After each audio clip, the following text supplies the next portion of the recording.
Babukeli bethu bakwaDukuza TV, nginibingelele nonke izindawo nezindawo izinkalo ngezinkalo lani khona. Ngithi sibuyile sikwaDukuza TV njengoba nihlezi nisilindile sonke isikhathi nezindaba enidingayo.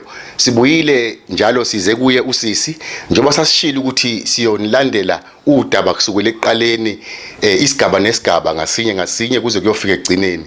Einsukwini phambi kwayizolo besikade sivakashele ubaba esilethele isihlalo. Njengamanje kunomunye futhi ubaba osilethele usizo olukhulu ngendlela eyisimanga naye all the way from eJoburg uthathe iflight wehla eKing Shaka airport wasethatha ke imoto weza ngala.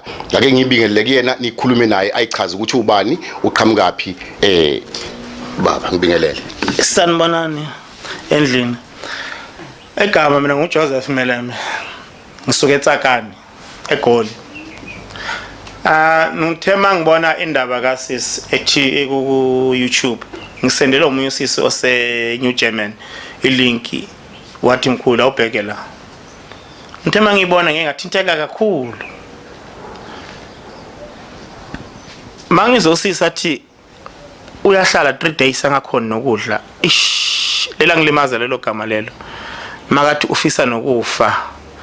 Athuze acele ngisho noNkulunkulu ukuthi akamthathe. Azakhulume nokuthi uma ezosibhamu sidubule ukuthi hayi bangadubuli yena. Yabona angakufihli lokho. Yabona amadoda lawa. Ngiyafisa ukuthi abaphathi bala KZN nje na South Africa yonke. Guys, bangahlala ezitulweni eziphezulu nifasa amathayi. Singawubona imisebenzi wenu. Ma politician maninganaka abantu manifuna ivote. Uyagula lo muntu. Nikuphi?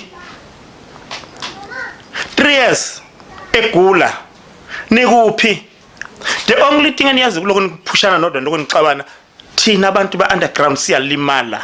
Asinakwa umuntu. Lo muntu uhlala yedwa la. Akuna muntu ka government ozazi ombheka. But manivela la indabeni nibahle too much nizibeke ebuhleni. Kune stage like KZN kuthiwa uCause FM. Where are you guys? Uma kunje. Balaphi bendabuko nikuphi? Lo muntu uhlala 3 days angena kudla la endlini. Nikuphi? Mawuzovote nizama ngigijima nihamba nibanikeze ama food parcel. Do you think ukuthi umuntu udla ngelanga li1 kuphela? No man. Okunye engikuthole kusisi mina bengicanga ukuthi umhluma akusiwana umhluma. Usisi ushayiwe. Lento emshayile.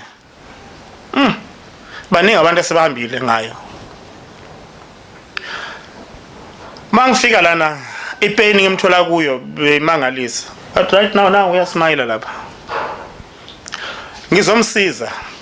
Hayi okuningi. Ngizele ukuzomsiza. La ngizohluleka khona nami. Nizobona ukuthi cha bengizamile from here ukuzofika la. Kepha ngithembisayo ngizele ukuzomsiza. Suke eJoburg to kwaDukuza ukuzomsiza.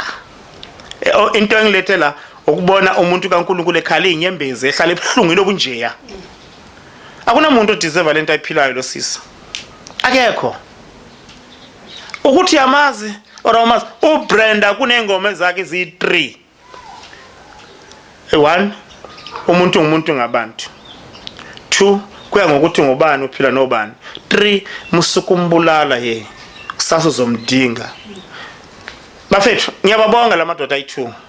Ngibonge nalo sisi kuyena othole lo muntu ahamba athengisa imithi. Because ngasukuye ngaba simazi. Lamadoda ay deserve ukuthi athole support. Kuwo wonke umuntu like KZN. Please guys, msana uhlale ema office kanti asubona umsebenzi wenu. Siyabonga.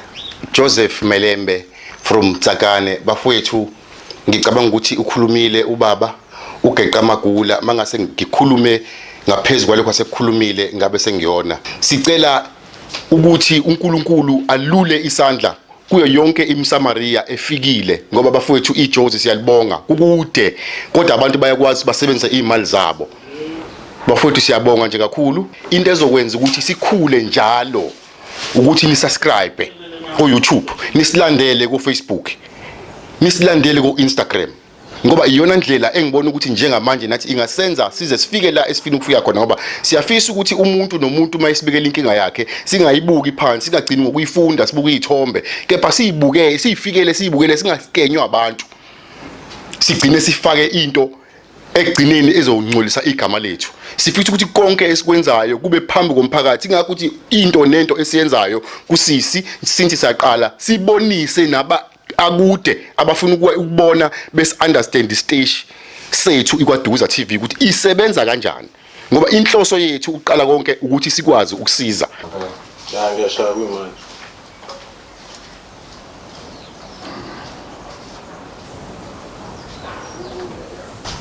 Njalo Ukulapha abantwana bami.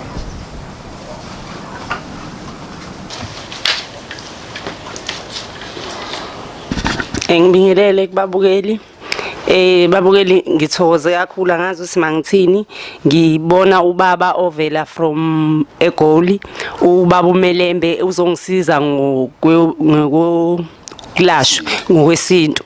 So nje ngijabule kulapho ungiphathele izinto igrosa, angazi usimangithini ngendlela nje esengisitatanyiswa ngayo, ngendlela nje yazi izinto uNkulunkulu ebekade evalekile useyivulile yonke amasango, ngoba manje nje ngisho incingo zikuyafona abakhulekayo, kusengifonelwa ngisho amaphoyisa, ade ngifonelwa umphathi wesibhedlela eStenga, izolo bekuyitheku. So nje into zami seziyavuleka, and ubaba uthe ukufika kwakhe la kwathi kungisuka ke futhi ukugula, engikubonga kakhulu. Wayabe esengitshopa ngenye into, awu ngabona nangu umchamo futhi usuyaphuma, sengikwazi ukuqukula indishi, wase ethangeza. So emveni ngalokho wase kuba khona into angiphuzisa yona, ngisho ubhlungu ubuchaza ngalendlela mina engibuzwa ngabo. Hayi lento abantu bengitshela izinto eziningi bethi igobongo kwathini shuthi, kodwa nabo bebengazenzi ilesi silwane esikumina ngaphakathi, ngoba bekuthi noma umuntu ezama ukungisiza aphelele endleleni, aphelelwa amandla. Ngiyathemba ukuthi njengamanje uNkulunkulu ukukhala kwami usekwenze kwayinjabulo yangu naphakade, kuphela nje izinto zikaJehova ziyalindwa. Ngiyabonga kakhulu kubaba ngendlela nje iGoli elingisupporte ngayo, angazi usimangithini, angazi mangithini kwangempela. Ngiyabonga kwande nalapha bathathe khona ubaba akafune ngisho senti lami kumanje, kade ephuma Checkers Hyper ongitshela izinto ezibizayo emall engithengela igrosa. So nje ngijabula uNkulunkulu, ngiyafisa ukuthi amgcine ubaba angilaphe kuze kufike ekugcineni, nami ngisinde ngikwazi ukuthi ngiyibongele kuyena. Ngiyabonga kumanje ngendlela engijabule ngayo, ngoba izolo babukeli ngibe seyinhlungwini enzima kakhulu. Lento into esengiyinayo kakhulu iphilisi nayo ayisalizwe, uyabona nje angazi kodwa ngithi makuumuntu uNkulunkulu uyongiphindiselela, angisho ukuthi ngithini, kodwa yona lobu buhlungu ungizwisile bona. Hayi khona, hayi ngiyabonga kakhulu kuba uMelembe, uNkulunkulu azambusise amgcine asize nabanye. Ngiyabonga kakhulu. Ngiyabonga kakhulu ke sisi, ke sidlulisele kuba Melembe, inceku kaNkulunkulu, ingelosi kaNkulunkulu, all the way from Joburg. Ezobona nangu sisi ke sidlulisele kuyena nje esezoqala umsebenzi wakhe, abonge nje nakubabukeli bethu, achaze nje nokunye nje mhlawumbe angakhuluma babukeli bethu. Sibonge baba, ke ngidlulisele ke Enhlikane awuthi ngikhulumela Melembe ngaloko ngikhuluma izolo, ngiseyena umZulu nemchangani mina. Thank you. Nemchangani mina. Ya bafethu, ngaphandle kwama jokes nje, lento ngibone kusisi ngiyaqala ukuyibona. Zithu izinto ezimshayile, but lezo ngiyakwazi ke ukuzilapha, izona engizele zona la. Bengiqala ukuthi umhlume, hayi mangifika la kusiwona umhlume, akanamhlume lo muntu ushayiwe. So nina bathakathi awuthi nginixwayise, tashikuma shimshila bakho. Siyabonga.